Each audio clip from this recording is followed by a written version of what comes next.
Hello everyone, and welcome to Team Fortress 2. In this video, I'm going to tell you what I think about this game after 528 hours of gameplay. So let's get started.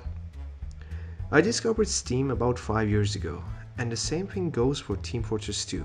In fact, I only played on consoles most of my life and had very little knowledge about the world of PC gaming.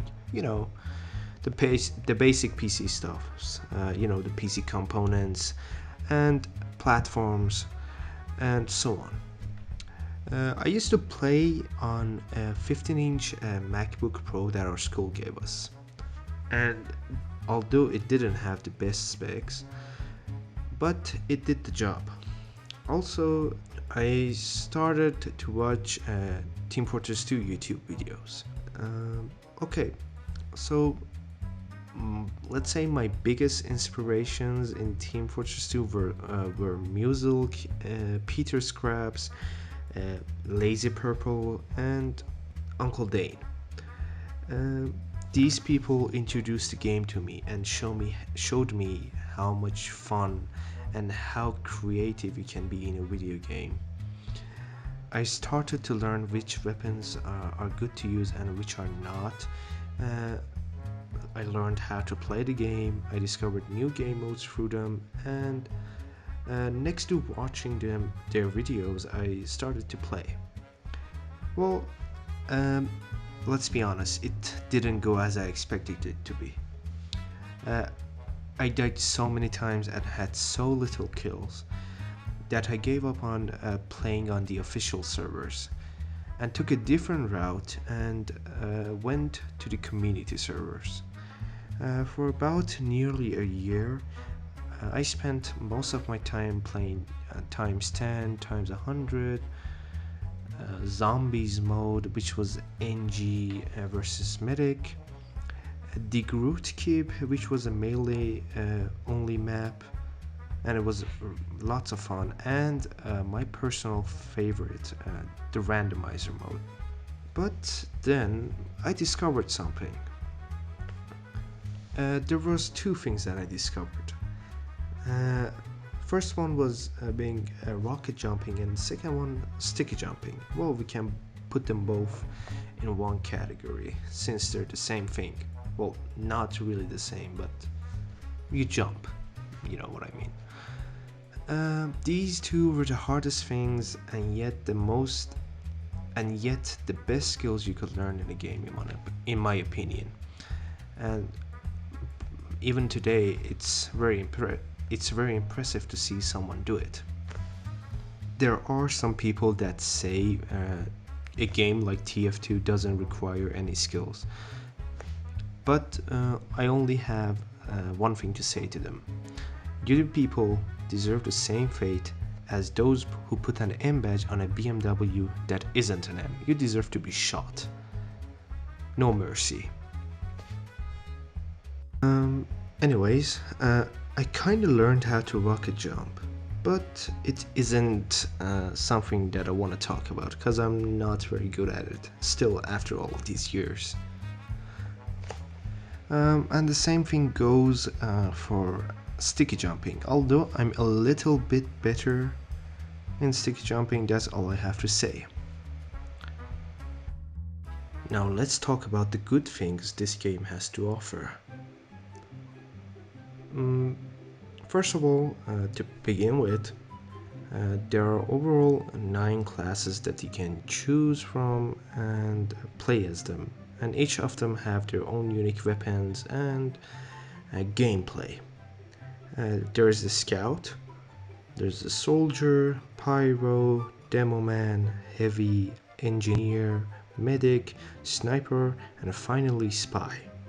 Also, there are tons of weapons to choose from. Each class has their own set of unique weapons, but overall there are about 160 weapons that you can choose from. And the only thing all these 9 classes have in common are the melee weapons. There are some unique weapons that are specific for each class, but things like the frying pan, the ham, and the staff and one or two other weapons are shared as a melee weapon between all the classes.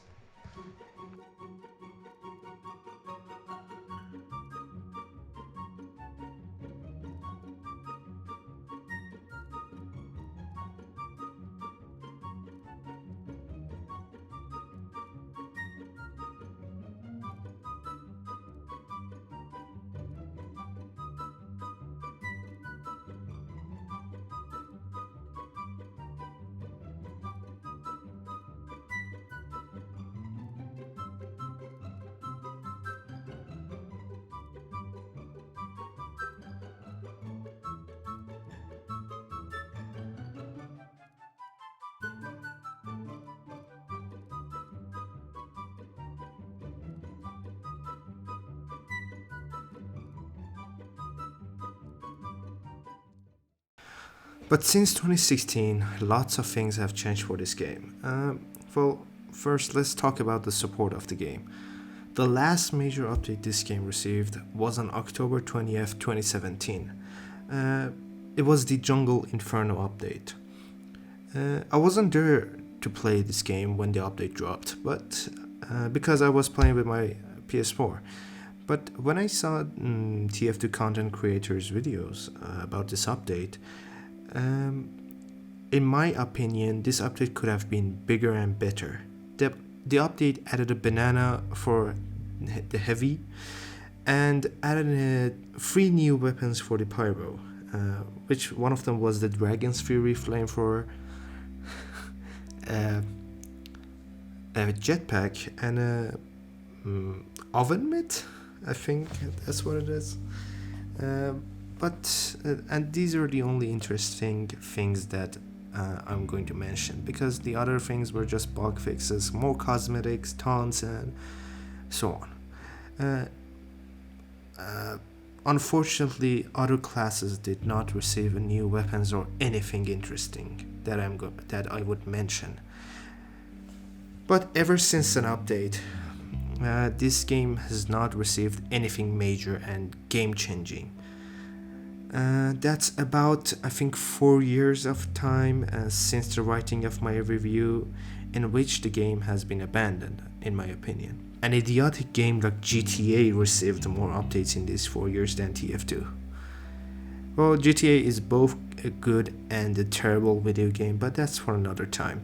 My point is, either this game is dead or it is going to die very soon, if Valve doesn't do anything about it. So, updates aren't the only problem here.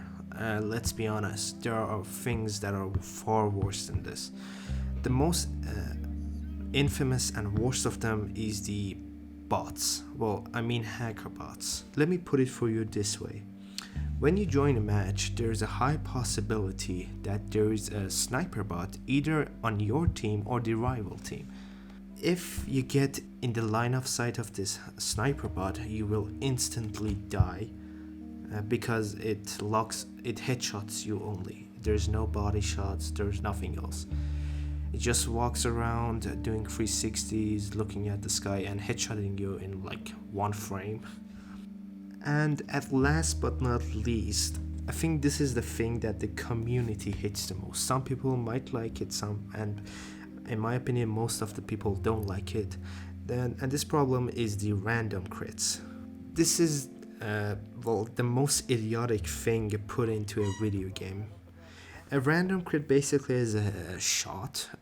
Either it can be a sniper shot, a rocket launcher, a minigun, any weapon that has the chance to one shot kill you or two shot kill you. And sometimes it isn't even random. Sometimes there's 3 random crits in a row, sometimes there's 2, and I've never seen more than 3 happen at once. And I think either one YouTuber talked about this problem, and he said that the random crit is based on the amount of points you have in the game. So, for example, if in the game someone has about 80 points, he has a higher chance of getting random crit shots than someone who has 20 points. The last thing I want to talk about is the auto balance. So imagine a game of 6v10 on a payload map, like Upward. You are on the winning team and the enemy cannot cap the last point. So like before the game ends, like 10 seconds, 50 seconds, the game decides to move you to the losing team. This has happened to me a lot. In 2016, when I first started playing the game, you had the choice to move to the enemy team. But now it's by force. You're gonna move to any team whether you like it or not. Another thing about the auto balance is the amount of XP you get. The game claims that you get 500 XP because you move to another team when the game ends. But this has not been the case for me. I've been getting less than 500 XP points. The last match I played that I was auto balance, I received about 127 experience points, which was kind of a shock for me. Not that level matters in this game. This is not like Call of Duty or Battlefield that you need to level up to unlock camos, weapons, and other things. If today the year was 2016, I would have given this game an 8 out of 10 because at that time the game was very, very balanced and had very good content and it was supported very well. But realistically, it isn't 2016. It's 2021 and I have to give this game a 5 out of 10. TF2 came out on October 10th of 2007. It's a very old game. And the main reason that the game is still famous is because of its community, because of the amount of content they release the game, how much they support the game. That's, I think, the main reason that the game is alive, not because of Valve. If Valve decides to release more content for this game, there is a high chance that this game reaches its prime again. I would like to thank you for watching this review. Honestly, it's, I think, my first ever review that I've ever done. I know it isn't much, but I tried to give it the best I could. I want to talk about the channel a little bit, maybe about a minute. This channel is going to be run by my friend and I. So we are going to do our own separate videos in one channel. Reviews, maybe funny moments, but we want to mainly focus on reviews. And when the channel gets bigger, we might do longer reviews, because I think 15 minutes or 10 minutes is not enough for big games. That's all I had to say. I hope you enjoy our upcoming content. We don't have any schedule on the release dates. We don't. It's just random. We're gonna upload any day that we can. Thank you all and have a great day.